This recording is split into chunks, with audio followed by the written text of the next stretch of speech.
Dear all friends, welcome to infinity universe Suresh YouTube channel. నా పేరు infinity universe Suresh. నేను international motivational స్పీకర్ని, law of attraction life కోచ్ని, ho'oponopono ప్రత్యేక హీలర్ని, సెలబ్రిటీ కోచ్ని. ఒక ఇల్లు ఎప్పుడు కళకళలాడుతూ ఉండాలంటే ఆ ఇంట్లో స్త్రీలు ఎప్పుడు కూడా అలంకరణతో, చిరునవ్వుతో ఉండాలి.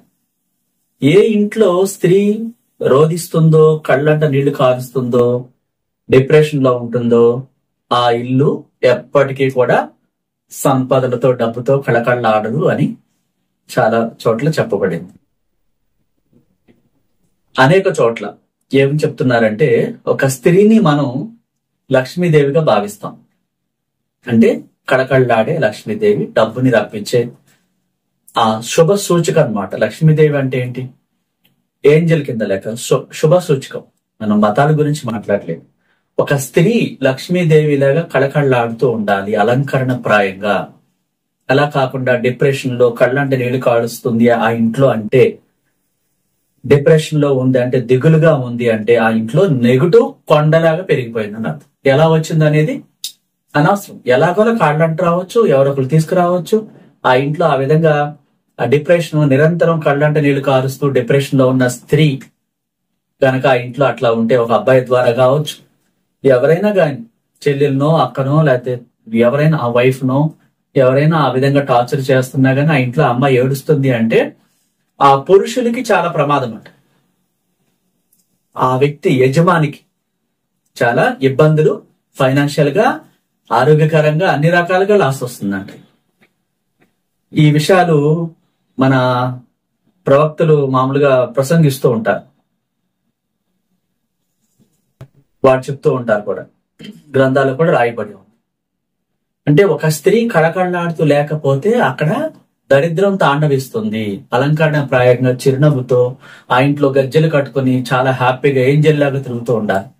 అలా కాకుండా ఆ స్త్రీని హింసిస్తూ, రోజుకో మాటలతో రకరకాలుగా వేధిస్తూ ఉంటే ఆ స్త్రీ బాధపడుతూ డిప్రెషన్ లో గనక, పెయిన్ఫుల్ గా గనక కళ్ళంట నీళ్లు కాస్తుంది అంటే ఇంకా అక్కడతో దరిద్రం పెరిగిపోతుందంట. కాబట్టి మీరు ఎప్పుడు కళకళలాడుతూ ఆరోగ్యంగా ఉండాలంటే, మీ ఇల్లు డబ్బు సంపదలతో ఉండాలంటే ఆ ఇంటి స్త్రీని చాలా జాగ్రత్తగా, సంతోషంగా ఉండేలాగా చూసుకోవాలని చెప్పి రాయబడి ఉంది. అయితే మరి ఆ స్త్రీ ఎందుకు ఏడుస్తుంది అక్కడ? ఒక అబ్బాయి బాగానే చూసుకుంటూ ఉండొచ్చు, కానీ ఆ స్త్రీ ఏడుస్తుంది అంటే ఇంట్లో నెగటివ్స్ ఉన్నాయి అన్నది. ఆ నెగటివ్స్ పోవడానికి మనం చాలా విషయాలు చెప్పాం. తొందరగా ఇమీడియట్ గా చేయాలి. ఆ స్త్రీ ఏడవటం ఆపేయాలి, రోధించటం ఆపేయాలి. అలాంటి డిప్రెషన్ కరంగా సూసైడ్ చేసుకునే సిస్టమ్ కి వెళ్ళిపోతూ ఉంటారు. వెంటనే ఆమె మైండ్ సెట్ మార్చాలి ఇమ్మీడియట్ గా, లేకపోతే చాలా డేంజరస్ అవుతుంది. ఎందుకంటే ఆ నెగటివ్ ఏం చేస్తుంది, ఆ స్త్రీని తీసుకెళ్లిపోవటానికి, ఆ వ్యక్తిని ఈ జీవితం పట్ల ఇంట్రెస్ట్ లేకుండా చేసేస్తుంది అనమాట. ఇంట్రెస్ట్ లేకుండా చేసేసి ఇంకా ఎందుకు నేను జీవించడం అనవసరం అనే స్టేజ్కి తీసుకెళ్లిపోతుంది. నెగటివ్స్ ప్రవేశించాయంటే ఇంట్లో వ్యక్తుల్ని ఒక్కొక్కరిని తీసుకెళ్లిపోతా ఉంటాయి. ఒక రోగం రప్పించో, ఒక డిప్రెషన్ రప్పించో, పేదరికంలోకి తీసుకెళ్లిపోయో, ఆ జీవితం పట్ల ఇంకా నాకు నచ్చలేదు జీవితం అనేటట్టుగా. ఎందుకంటే డబ్బు లేకపోతే, సంతోషం లేకపోతే డిప్రెషన్ వచ్చిందంటే దాని అర్థం ఏంటి? ఒక్కొక్కడు తీసుకెళ్లిపోతా ఉంటది. అట్లా కాకుండా ఇమ్మీడియట్ గా శుద్ధి చేయాలి ఆ ఇంటిని. అలా ఆ ఇల్లు ఒకవేళ శ్మశానానికి దగ్గరగా ఉందా, కొన్ని ఆధ్యాత్మిక ప్రాంతాలకి దగ్గరగా ఉండకూడదు అంటారు. ఎందుకంటే కొన్ని నీడలు పడకూడదు, కొన్ని రకాలు ఉంటాయి. ఇల్లు ఎప్పుడు కూడా శ్మశానానికి దరిదాపుల్లో కూడా ఉండకూడదు. దరిదాపుల్లో ఉన్న ఆ ప్రభావాలు పడతా ఉంటాయి. ఇప్పుడు ఎవరొకళ్ళు అక్కడికి వెళ్ళి వస్తుంటారు, కాళ్ళంట ఆ నెగిటివ్ శక్తులు ఇంట్లోకి వస్తాయి. ఇంట్లో సంతోషం, డబ్బు, సంపద లేకుండా ఇట్లాగా ఎప్పుడు గొడవలు పట్టాలు, హాస్పిటల్ పాలవటాలు, ఎప్పుడు చూసినా ఇంట్రెస్ట్ లేకుండా ఒకలాంటి, అంటే అది ఎక్స్ప్లెయిన్ కూడా చేయలేం. వాళ్ళు పడే వేదన అలా ఉంటుంది అనమాట. ఆ స్టేజ్ కి తీసుకెళ్తాయి అవి అందులో ఇంట్లోకి వచ్చేస్తుంటాయి. వీళ్ళ మధ్య ఒక ప్రేమ ఉండదు, చిరునవ్వు ఉండదు, ఒక మంచి ఆహారం తీసుకోరు, ఎప్పుడు ఏదో కోల్పోయినట్టుగా ఉంటూ ఉంటారు. ఆ ఇంట్లో అలంకరణ చేయరు, ఇంటిని కూడా నీట్ గా, శుద్ధిగా, అలంకరణ ప్రాయంగా చేయరు. ఇష్టం ఉండదు జీవితం పట్ల, ప్రేమ రాదు, ఎప్పుడు ఏడుపు వస్తూ ఉంటది. ఒకలాంటి ఈ లైఫ్ అనవసరం అనిపించే స్టేజ్కి వెళ్ళిపోతా ఉంటారు. సో అలాంటి పరిస్థితుల్లో ఉన్నారా? డబ్బు రావట్లేదా? ఒక స్త్రీ అలంకరణగా లేదా? ఏడుస్తుందా? నెగిటివ్ శక్తులు తాండవిచ్చాయి. వాటిని పోగొట్టుకోవడానికి అద్భుతమైనటువంటి రెమెడీస్ సముద్రపు కళ్ళుప్పు. ఇమ్మీడియట్ గా ఆ ఇంట్లో ఉండరాని వస్తువులు ఏవో ఉండుంటాయి. అన్ని తీసేయాలి. చాలా వీడియోస్ లో నేను చెప్పాను. పగిలిపోయిన వస్తువులు, చిరిగిపోయిన బట్టలు, పాడైపోయినాయి, చనిపోయిన వారి ఫోటోలు విపరీతంగా ఇంట్లో ఉండటం, రకరకాలుగా వేస్ట్ అన్ని కూడా అతికించి కాలిపోయిన వస్తువులు, లేకపోతే ఒక రూమ్ లో స్టోర్ లో పడేసి ఎప్పటి నుంచో బూజు పట్టేసి యూజ్ చేయకుండా మా తాతల కాలం వస్తువు ఆయన జ్ఞాపకం ఉంచుకున్నాడు, లేకపోతే మా అమ్మమ్మల వస్తువు ఉంచాం, ఇట్లాంటివి అస్సలు ఏమీ ఉంచకూడదు. అట్లా అలాగే ఎవరిని కూడా కాళ్ళు కడుక్కోకుండా మీరు కూడా ప్రతిసారి బయటకు వెళ్ళినప్పుడు కాళ్ళు కడుక్కొని రావాలి. అపార్ట్మెంట్ లో కుదరదు కాబట్టి బకెట్ తో అయినా బయట బాల్కనీలో పెట్టుకోవాలి. లేదంటే ఆ ఇంట్లో మెడిటేషన్ చేయలేరు, మీరు కాన్సన్ట్రేషన్ చేయబుద్ధి కాదనమాట. మీకేం కావాలో రేపటి భవిష్యత్తుని సృష్టించుకోలేరు, ఆ ధ్యాస కూడా పెట్టనీయకుండా అవి చేస్తా ఉంటాయి. అంత ప్రమాదకరం. ఎప్పుడైతే ఆ ఇంట్లో ఎవరైతే సంతోషంగా కూర్చుంటే, ఒక హాల్లో కూర్చుంటే ఎంతసేపు అయినా కూర్చోబుద్ధి అవుతుంది, చాలా బాగుంది, ఎంత బాగుందో, హాయిగా ఉంది అనిపిస్తుందా, ఆ ఇంట్లో నెగటివ్స్ లేవు అని అర్థం. ఒకసేపు ఒక 2 నిమిషాలు కూర్చుంటే మొళ్ళ మీద కూర్చున్నట్టు వెంటనే వెళ్ళిపోవాలనిపిస్తుందా, ఆ ఇంట్లో నెగటివ్ శక్తులు విపరీతంగా ఉన్నాయని అర్థం. అట్లాగే ఒక 30 కోట్లు పెట్టి కట్టించిన ఆ ఇంట్లోకి ఒకసారి వెళ్ళినప్పుడు సెకండ్స్ కూడా ఉండలేని పరిస్థితి. ఆ ఇంట్లో అంతా కూడా మొత్తం లాసే, ఏది పట్టుకున్నా లాస్ అయిపోతున్నారు, ఏ వ్యాపారం పెట్టినా మొత్తం లాస్ అయిపోవడం. అంత బాగా నెగిటివ్ శక్తుల్ని శుద్ధి చేయించి అవన్నీ చేశాక ఇప్పుడు చాలా బాగున్నారు. ఈ ఇంట్లో అమ్మాయిలు ఆరోగ్యకరంగా ఉండాలన్నా, అబ్బాయిలు జాబ్ పరంగా ప్రమోషన్స్ పొందాలన్నా, బిజినెస్ లాభాలు రావాలన్నా, వాడు ఆరోగ్యకరంగా ఉండాలన్నా ఇవన్నీ రెమెడీస్ చేయాలి. కడుపుతో మొత్తం మాఫింగ్ చేపించేసి ఒక 2 గుప్పుళ్ళు బకెట్ నీళ్ళ వేసి అన్ని రూములు, ఒక రూమ్ కి వేసిన తర్వాత మురికి అయిందా, వాటర్ బ్లాక్ వచ్చినాయా, చాలా నెగిటివ్ ఉంది, బ్లాక్ రాకుండా నార్మల్ గా ఉందా, నెగిటివ్ తక్కువ ఉన్నట్టు, ఆ వాటర్ మళ్ళా షింక్ లోనో లాబరేటరీలోనో కంపౌండ్ లోనో పోసేసి, లేకపోతే బయట ప్లేస్ ఉంటే బయటకి తీసుకెళ్లి పోసేసేయాలి. ఈ ఒకసారి క్లీన్ చేసిన వాటర్ బాగా మురికి వచ్చినాయా, ఒక రూమ్ కి వచ్చేసినాయా, ఒక 2 గుప్పళ్ళు ఒక బకెట్ నీళ్ళ వేసి ఒక రూమ్ కి చేయగానే ఆ పిండి మళ్ళీ చేయగానే బ్లాక్ వచ్చేసినాయా, వెంటనే మార్చేయాలి. మళ్ళా 2 గుప్పుళ్ళు ఇంకొక బకెట్ నీళ్ళ ఫ్రెష్ వాటర్ వేసి మళ్ళా ఇంకో రూమ్, అట్లా మొత్తం మురికి అంతా పోయి నీట్ గా వచ్చేదా చేసేసి, వీళ్ళు ఒక 2 టీ స్పూన్లు ఒక చిన్న గిన్నెలో వేసుకుని బాత్రూమ్ లోకి బకెట్ నీళ్ళ వేసుకుని ఆ ఉప్పు నీళ్ళతో స్నానం చేయాలి. ఎందుకంటే ఈ డిప్రెషన్, ఈ బాధ పోవటానికి ఆ స్నానం చేసేటప్పుడు thank you God, thank you universe, నాలోని ఆ చెడు అంతా అనారోగ్యం, చెడు శక్తులన్నింటినీ తీసేసావు, నీకు నా కృతజ్ఞతలు అని చెప్పుకుంటూ స్నానం చేయాలి. చేసి వచ్చిన తర్వాత ఒక బౌల్ తీసుకుని పింగాణి గాని గాజు గాని, మెయిన్ డోర్ ఎప్పుడైతే మనం ఎంట్రన్స్ నుంచి లోపలికి వస్తాం ఆ మెయిన్ డోర్ బ్యాక్ సైడ్ ఒక పెంగాణి గిన్నెలో గాని గాజు గిన్నెలో గాని ఉప్పు పెట్టేసేసి దానిపైన ఒక 5 మిరియాలు 3 లవంగాలు పెట్టి ఆ డోర్ బ్యాక్ సైడ్ పెట్టాలి, ఎవరికి కనపడకుండా. లేదు విపరీతంగా నెగిటివ్ ఉంది, చాలా కష్టాలు పడుతున్నారు అన్నప్పుడు డోర్ బయట అవుట్ సైడ్ మెయిన్ డోర్ బయట కూడా మరొక గిన్నెలో పెట్టి నిండా ఉప్పు పెట్టి మళ్ళా మిరియాలు ఒక 5 లవంగాలు 3 పెట్టేసి అవుట్ సైడ్ కూడా పెట్టాలి. బయట నుంచి వచ్చేవాళ్ళు నెగిటివ్ అది తీసుకుంటారు. ఆల్రెడీ ఇంట్లో ఉన్న నెగిటివ్ ఇది తీసుకోండి. నేను కొన్ని వీడియోస్ లో చెప్పాను, మళ్ళీ రిమైండ్ చేస్తున్నాను. ఈ స్త్రీలు రోధిస్తున్నారు, ఆ ఇల్లు బాగాలేదు, అలంకరణగా లేదు, అన్ని కోల్పోయి ఇబ్బందులు పడుతున్నప్పుడు ఇది ఇమ్మీడియట్ గా చేయాలి, ఆలస్యం చేయకూడదు. అట్లా దరిద్రం తాండవిస్తున్నప్పుడు నేనేం చెప్పాను, గుగ్గిలం 1, తర్వాత ఎండు కొబ్బరి పొడి, పంచదార, ఆవు నెయ్యి, ఇవన్నీ వేసి సాంబ్రాణి పొడి ఇవన్నీ వేసి ఒక మండుతున్నటువంటి ఆ నుప్పులు సెగలాగా మండుతూ ఉండాలి. ఒక గిన్నె తీసుకున్నా సరే, సాంబ్రాణి వేసే ప్లేట్ లాంటిదో లేకపోతే మట్టి పాత్ర లాంటిదో దేంట్లోనే సరే, ఆ బొగ్గులు మండుతూ ఎర్రగా రావాలి, సగం కాలి అట్లా కాదు. అందులో ఈ గుగ్గిలం పొడి, ఎండు కొబ్బరి పొడి, సాంబ్రాణి పొడి, పంచదార, ఆవు నెయ్యి ఇవన్నీ కొద్దిగా వేస్తూ ఇల్లంతా తిప్పాలి ఆ వాసన. అప్పుడు ఆ దరిద్రం అంతా కూడా ఈ వాసనకి ఇవన్నీ కూడా పాజిటివ్ యూనివర్స్ తో కనెక్ట్ అయి ఉంటాయి అన్నమాట. ఇవన్నీ కూడా ఆటోమేటిక్ గా ఆ చెడు శక్తి ఈ స్మెల్ కి బయటకు వెళ్ళిపోతుంది. డోర్లన్నీ ఓపెన్ చేసి ఉంచాలి, కిటికీలు తలుపులన్నీ ఓపెన్ చేసి వేసినప్పుడు బీరువాలో కూడా బయట మీ బాత్రూమ్ లో కూడా మొత్తం కవర్ చేసేసేయాలి. ఆ పొగ అలా రావాలి. అలా వచ్చినప్పుడు ఆ నెగిటివ్ శక్తులు బయటకు వెళ్ళిపోతాయి.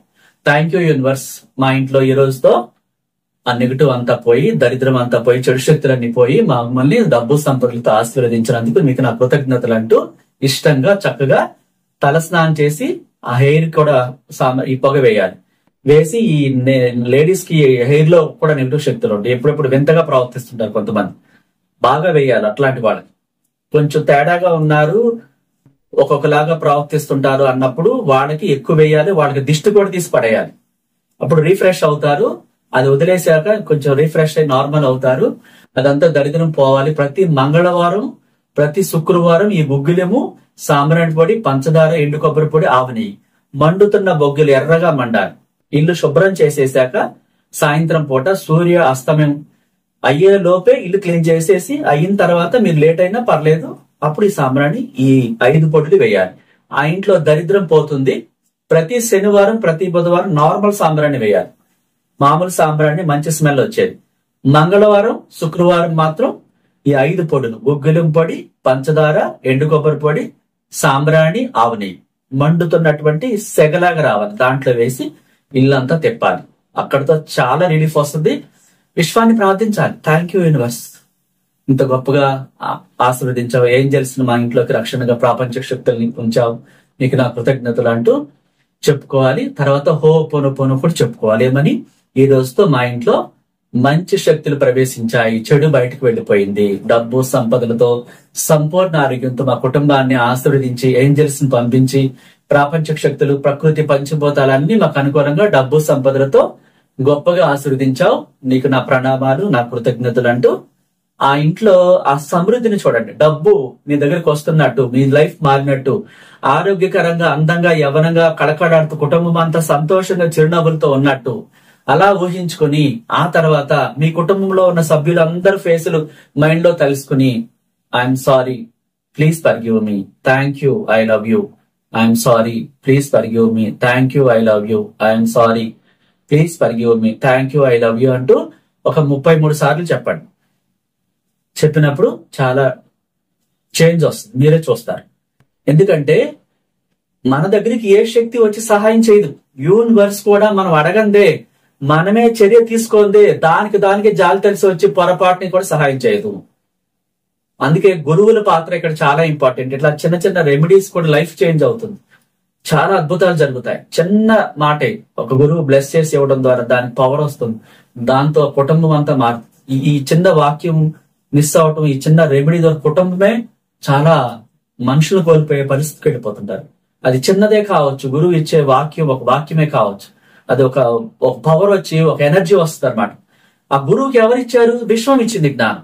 యూనివర్స్ లేకపోతే గురువులు లేరు. గురువుల్ని ఎన్నుకున్నది యూనివర్సే. అప్పట్లో ప్రవక్తల్ని, గొప్ప గొప్ప వాళ్ళని అందరిని ఎన్నుకున్నది కూడా యూనివర్సే. ఒక వాయిస్, ఒక వ్యక్తి వాయిస్, ఒక వ్యక్తి జ్ఞానము ఆ ప్రపంచంలోకి వెళ్లేలాగా వ్యక్తుల్ని ఎన్నుకుంటుంది అనమాట. అదర్వైజ్ ఆ జ్ఞానం ఎక్కడి నుంచి వస్తుంది? యూనివర్స్ ఇవ్వకపోతే తన సొంతం కాదు. ఒక సైంటిస్ట్ గాని, ఒక రాజకీయ నాయకుడు గాని, ఒక డాక్టర్ గాని, ఒక ఇంజనీర్ గాని, ఎవరికైనా సరే ఆ థాట్స్, ఆ క్రియేటివిటీ యూనివర్స్ ఇస్తేనే వస్తుంది. మన సొంతదంటూ లేదు. అలాగే మనం అడగాలి. అడగందే అమ్మాయిందో అన్నం పెట్టడు అంటారు చూడండి, అన్నం పెట్టదంటారు. అట్లాగే మనం ఏదైనా కోరుకోకుండా, రేపటి భవిష్యత్తులో నేను ఒక స్టార్ అవ్వాలి, ఒక ఇంజనీర్ అవ్వాలి, ఒక ఐఏఎస్ అవ్వాలి, ఐపీఎస్ అవ్వాలి, ఒక రాజకీయ నాయకుడిని అవ్వాలి, ఒక పెద్ద కంపెనీ పెట్టి అనేక కోట్ల మందికి ఎంప్లాయ్మెంట్ ఇవ్వాలి అనే కాంక్ష రగులుతూ ఉండాలి. నిజంగా పెట్టేసినట్టు ఆ కోరికను మాత్రమే యూనివర్స్ తీసుకుంటాయి. ఉదాహరణకి మీరు ఒక ఐఏఎస్, ఐపీఎస్, లేకపోతే ఒక పీజీనో, MBBS, something whatever it is, మీరు ఏ కోర్స్ చేస్తున్నారు, అది వెళ్ళి ఎగ్జామ్ రాయకుండా ఆ ఇచ్చిన క్వశ్చన్లు అంటే కరెక్ట్ గా ఆన్సర్ చేయకుండా వాళ్ళు మార్కులు వేస్తారు. పాస్ అవుతామా? అలాగే విశ్వంలోకి మనకేం కావాలో మనలోని ఆత్మ అనే దాంట్లో పరీక్ష ఉంటుంది. ఆ పేపర్ లో ఆ ఇమేజెస్, ఆ థాట్స్ నింపాలి. లైఫ్ చేంజ్ అయిపోయిన నింపినప్పుడు 100 మార్క్స్ యూనివర్స్ వేస్తుంది, ఆ స్టేజ్ కి తీసుకెళ్తుంది. ఒక పొలం దుక్కు దున్ని ఊడిపోడకుండా పంటను ఆశించడం ఎంత అవివేకమో, మనకేం కావాలో మన మనసులో నింపకుండా ఆ చిత్రాలు చాలా ఇష్టంగా, ప్రేమతో, రేపటి రోజున నేను ఈ అందమైన బట్టలు వేసుకుంటాను, ఈ 10 లక్షల పట్టు చీర కట్టుకుంటాను, 7 వారాల నగలు వేసుకుంటాను, మా ఇంట్లో ఒక మహారాణిలాగా ఖరీదైన ఇంట్లో మీ పేరుతో నా గోల్డెన్ వెళ్ళాను తలుసుకుని గృహప్రవేశం చేస్తూ అంగరంగ వైభవంగా అందరూ మిమ్మల్ని చూస్తూ మురిసిపోతున్నట్టు అలా కలలు కనే హక్కు మీకుంది. బాధపడుతూ, రోధిస్తూ, కుంగిపోయే అవసరం లేదు. ఎందుకు అలా కుంగిపోవాలి? కొందరు అంటారు, వాళ్ళని ఎప్పుడు మీకు ఒక ఉదాహరణ చెప్తా. నాకు కాల్ చేసి అడుగుతుంటారు, సార్ మా కళ్ళ ముందే అలా ఎదుగుతున్నారు సార్, వాడు ఏదో ఒకటి అయిపోవాలి, దానికి ఏదన్నా ఉందా అంట. ఇంతకు మించిన అజ్ఞానం మరొకటి లేదు. ఒక మంచి చేయడానికే ఉంటాయి తప్ప చెడు చేయడానికి అవి సలహాలు కూడా ఇవ్వకూడదు. ఎప్పుడైనా చూడండి, చెడు వినకు, చెడు మాట్లాడకు, చెడు అనకు. చెడు చేసే పనులు చేయకూడదు, మంచి చేసే పనులే చేయాలి. నీకు ఇష్టం లేకపోతే కామ్గా ఉండు. పొగడలేవా, ఆ ఎదుగుటను చూసి ఓర్చుకోలేవా, కనీసం కామ్గా ఉండు. అలా లేకపోతే ఈ జీవితమే కోల్పోతావు. అది నీకు నచ్చలేదా సంపదలు, నేను ఆ అమ్మాయిని చూసి ఆ అమ్మాయి మీద కోప్పడ్డాను, నాకు నచ్చదు అన్నట్టు అన్నాను నువ్వు అనుకుంటావు. కానీ యూనివర్స్ ఏమనుకుంటది, ఆ వేసుకున్న 7 వారాల నగలు, ఆ ఖరీదైన 10 లక్షల పట్టు చీర, ఆ గృహప్రవేశం చేసిన ఖరీదైన 10 కోట్ల వెళ్ళ, ఇదంతా ఆస్తులు నీకు నచ్చలేదా, ఆ నగలు సంపద నీకు నచ్చలేదా, ఆరోగ్యకరంగా యవ్వనంగా ఉండటం నీకు ఇష్టం లేదా అని ఈ వ్యక్తి నుంచి తీసేయబడుతుంది. చూడండి, ఒక పవిత్ర గ్రంథాల్లో కూడా రాయబడి ఉంది ఏమని, ఉన్నవాడికి మరింత ఇవ్వబడును, లేని వాడి నుండి ఉన్నదంతయు తీసేయబడును. ఇది అన్యాయం కాదు సార్. లేనివాడిని కూడా ఇంకా హీనుడిని చేసేస్తే ఎట్లా సార్, ఈ గ్రంథంలో ఎట్లా రాయటం ఏంటి అంటే అక్కడ అర్థం కాలేదు వాడు. కొన్ని వాక్యాలు అలా ఉంటాయి. అక్కడ లేనివాడు అంటే ఏంటి అర్థం, ఇట్లా కుళ్ళుకోవటం, నా దగ్గర లేదు, వాడు చూడు ఎట్లా ఎదుగుతున్నాడు అను ఏడవటం అనమాట. అంతేగాని లేనివాడిని తీసేయటం అంటే ఏంటి, నిజంగా తీసేయటం లేనివాడి దగ్గర నుంచి కాదు, ఆ వ్యక్తి నా దగ్గర లేదు వాళ్ళకు ఉంది అని కుళ్ళిపోతూ ఉంటే ఆ ఉన్నది కూడా తీసేయటం అని అర్థం. ఉన్నవాడికి మరింత ఇవ్వబడను అంటే ఏంటి, ఆ ఉన్నవాడు ఆ సంపదని మరింత రోజు తలుసుకుంటూ ఇంకోటి పెట్టినట్టుగా ఒక బిల్ గేట్ ఒక కంపెనీ పెట్టినట్టుగా, మైక్రోసాఫ్ట్ మరొక బ్రాంచ్ పెట్టినట్టుగా ఊహిస్తూ ఉంటారు. ఇందులో వచ్చిన లాభాలు ఒక 10,000 కోట్లు 1,00,000 కోట్లు అక్కడ బ్రాంచ్ పెడదాం, అక్కడ ఒక 10,000 మందికి ఎంప్లాయ్మెంట్ ఇద్దాం, ఇట్లాంటి ఆలోచనలు చేస్తుంటారు. అది నిజం అవుతుంది. ఇక్కడ లేనివాడు ఏం చేస్తున్నాడు, నేను ఇట్లా అన్ని దారులు మూసుకుపోయా, నాకు నేను పేదవాడిని, దరిద్రమైన కుటుంబంలో పుట్టాను, తల్లిదండ్రులు ఇట్లాంటి వాళ్ళని ఇంకా నిందించుకుంటా ఉంటాడు. అందుకే యూనివర్స్ ఏమో అర్థం చేసుకుంటుంది, ఓహో నువ్వు ఇంకా పేదరికంలోకి వెళ్ళిపోవాలా, అయితే ఉన్నది కూడా తీసేస్తాను. దాని అర్థం అది. లోతుల్లోకి వెళ్ళి ఆలోచించాలి. అందుకే గురువుల పాత్ర చాలా ఇంపార్టెంట్. ఎక్స్ప్లెయిన్ చేసేవాళ్ళు కూడా కావాలి, లేకపోతే అన్ని అపార్థం చేసుకుంటారు మనం. అందువల్ల మీరు ఎప్పుడు కూడా సమృద్ధిని చూడండి, ఏడవటం చేయకూడదు. ఒకవేళ మిమ్మల్ని ఎవరైనా ఏడిపించారు, మీరు ఎందుకు ఏడవాలి? మీ వాళ్లే కావచ్చు, హస్బెండే కావచ్చు, బ్రదరే కావచ్చు, ఎవరైనా కావచ్చు, ఏడిపించారనుకోండి, మీరు అక్కడ అర్థం చేసుకోవాల్సింది ఏంటి, ఏడిస్తే నాకేగా నష్టం, నేను ఇంకా అందాన్ని కోల్పోతాను, సంపదని కోల్పోతాను, అన్ని కోల్పోతాను అని గుర్తు పెట్టుకుని అది మైండ్ లోకి తీసుకోకూడదు. ఒక విలువైన వ్యక్తి, వెలకట్టలేని వ్యక్తి మిమ్మల్ని ఏమన్నా అంటే అప్పుడు ఆలోచించండి. ఏ మాత్రం వాల్యూ లేని వ్యక్తులు, సరిగ్గా క్యారెక్టర్స్ లేని వ్యక్తులు తిట్టారనుకోండి, మీరు ఎట్టి పరిస్థితుల్లో మైండ్ లో తీసుకోకూడదు. గుర్తుపెట్టుకోండి, నన్ను ఎవరో మోసం చేశారు, నేను సూసైడ్ చేసుకోవాలనిపిస్తుంది అంటే మోసపు ఆలోచనలో ఉన్నవాడు మోసమే చేస్తాడు. నువ్వు ఎన్నుకున్న వ్యక్తి రాంగ్. ఒక సరైన విశ్వశక్తి ఆశీస్సులతో నింపబడిన వ్యక్తిని ఎన్నుకోలేదు కాబట్టి అతను అలాగే చేస్తాడు. అట్లాగే అమ్మాయి కూడా అబ్బాయిని మోసం చేసి ఉండొచ్చు. ఇప్పుడు ఎదుగుతున్న ఈ సిటీస్ లో, కార్పొరేట్స్ నగరాల్లో అంతా కూడా లగ్జరీస్ గా ఉంది. మనం ఎన్నుకునేటప్పుడు ఫ్రెండ్ అయినా కావచ్చు, లైఫ్ పార్ట్నరే కావచ్చు, బిజినెస్ పార్ట్నర్ కావచ్చు, ఎవరైనా కావచ్చు, యూనివర్స్ ని అడిగి ఎన్నుకోవాలి. సరైన మంచి వ్యక్తిని ఫ్రెండ్ గా కావాలా, లైఫ్ పార్ట్నర్ గా కావాలా, ఒక కంపెనీ పెట్టడానికి పార్ట్నర్షిప్ కావాలా, ఏదైనా కానీ విశ్వశక్తిని అడిగి అలాంటి నీలాంటి ఆరా కలిగిన వ్యక్తుల్నే, విలువైన వ్యక్తుల్ని అప్పుడు ఇచ్చింది. మనం అడగకుండా ఎవరిని పడితే వాళ్ళు ఎన్నుకొని మనమే రాంగ్ స్టెప్ వేసి మళ్ళీ మనమే ఏడుస్తూ ఉంటాం. అది తప్పు కదా. అందుకని యూనివర్స్ నియమాలు, విశ్వ రహస్యాలు తెలుసుకోవాలి. ఈ సబ్జెక్ట్ ఎప్పుడు కూడా ఒక వ్యక్తిని ఉన్నత స్థాయికి తీసుకెళ్తుంది. చెప్పులు కుట్టుకున్న అబ్రహాం లింకన్ అమెరికా అధ్యక్షుడు అయ్యాడు. వాళ్ళ వంశం అంతా చెప్పులు కుట్టుకున్నా సరే ఇతను, చెప్పులు కుట్టుకుంటున్నా సరే ఇతను లా ఆఫ్ అట్రాక్షన్ గురువుని కలవటం ద్వారా, సబ్జెక్ట్ నేర్చుకోవటం ద్వారా ఎవరైనా ఈ ప్రపంచంలో ఏదైనా అవ్వవచ్చు. ఒక్క వ్యక్తికే హక్కు లేదు. ఈ భూమి మీద పుట్టిన ప్రతి ఒక్కరూ అర్హులే ఏది అవటానికైనా. అంటే వాళ్ళకంటే టాలెంట్ ఉంది, నాకు లేదని ఎప్పుడు అనకండి. మిమ్మల్ని మించిన టాలెంట్ ప్రపంచంలో ఎవరికి లేదు. మీరు వెలికి తీయాలి. ఒక బంగారం కూడా రా మెటీరియల్ గా ఉంటుంది. దాని కొలిమిలో కాల్చి, అనేక సుత్తులు కొట్టి, దెబ్బలు కొట్టి, కాల్చి, దాన్ని మెరుపులు పెట్టి తీసుకొచ్చి ఒక అందమైన అమ్మాయి మెడలో వేస్తే దానికి అందం వస్తుంది. అలాగే మన వ్యక్తి ఒక్కొక్కసారి తెలివి లేకుండా అజ్ఞానంగా ఉంటాడు. ఒక జ్ఞానుల్ని కలిసినప్పుడు ఆ వ్యక్తులను తెలివితేటలు వెలికి తీసి ఆ వ్యక్తిని ఆ విధంగా మంచిగా తయారు చేస్తారు. డియర్ ఫ్రెండ్స్, మీ జీవితాల్లో ఈ రోజు నుంచి కోరుకున్న ప్రతి కోరిక నెరవేరాలి. ప్రత్యేకంగా మిమ్మల్ని ఆశీర్వదిస్తూ అనంత విశ్వశక్తిని ప్రత్యేకంగా మీకోసం ప్రార్థిస్తున్నాను. మనం క్లాసెస్ గురించి చెప్పుకుంటే, మెడిటేషన్ క్లాసెస్ లో ఆన్లైన్ క్లాసెస్, ఒక advanced meditation, advanced visualisation, advanced హోపోనోపోనో, క్రియేషన్ బుక్ లో రాసుకోవటం, నెగటివ్స్ అన్ని కూడా మన నుంచి, ఇంట్లోంచి, ఒంట్లోంచి డిలీట్ అవటం, ఇంకా అనేక విషయాలు, జాబ్ కోసం, అప్పుల నుంచి బయటపడటం కోసం 5 days క్లాసెస్. జూలై 1వ తారీఖు నుంచి జూలై 5వ తారీఖు దాకా అడ్వాన్స్డ్ కొత్త సబ్జెక్ట్ ని ప్రతి నెల ప్రతి 5 రోజులు కండక్ట్ చేస్తున్నాం. ప్రతి నెల 1వ తేదీ నుంచి 5వ తేదీ దాకా ఆన్లైన్ లో మెడిటేషన్ క్లాసెస్ ప్రపంచవ్యాప్తంగా ఎక్కడున్నా జూమ్ యాప్ లింక్ ద్వారా ఆ క్లాస్ లో జాయిన్ అవ్వచ్చు. ముందుగా ఎన్రోల్ చేసుకోవాలి.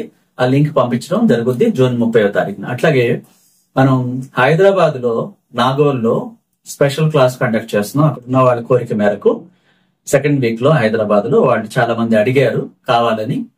అక్కడ స్పెషల్ సెలబ్రిటీ క్లాస్, కోటీశ్వర్ల క్లాస్ కండక్ట్ చేయడం జరుగుతుంది. ఎవరైనా ఇంట్రెస్ట్ ఉన్న వాళ్ళు చేసుకోండి. అదేవిధంగా బెంగళూరులో జూలై 20వ తారీఖున స్పెషల్ సెలబ్రిటీ క్లాస్, కోటీశ్వర్ల క్లాసు గాంధీనగర్ లో బెంగళూరులో కండక్ట్ చేస్తున్నాం. July 20 Sunday. ప్రతి క్లాసు ఆదివారం నాడే పెడుతున్నాం సండే. ఎందుకంటే జాబ్ హోల్డర్ హాలిడేస్ ఉంటుంది, ఎవరైనా రావడానికి కూడా ఇబ్బంది ఉండదు కాబట్టి సండే టైంలోనే పెడుతున్నాం. బెంగళూరులో జూలై 20వ తారీఖున సండే, హైదరాబాద్ లో కూడా సండేనే వస్తుంది సెకండ్ వీక్ లో. మెడిటేషన్ క్లాసెస్ వచ్చేసి జూలై 1 నుంచి జూలై 5 దాకా ప్రతి నెల ఉంటాయి. ఆన్లైన్ క్లాసెస్ అన్ని సబ్జెక్టులు కవర్ అవుతాయి కాబట్టి ముందుగా దేనికైనా సరే ముందుగా బుక్ చేసుకోవాలి. Thank you so much. నచ్చితే లైక్ చేయండి, కొత్త వాళ్ళైతే సబ్స్క్రైబ్ చేసుకోండి. Thank you.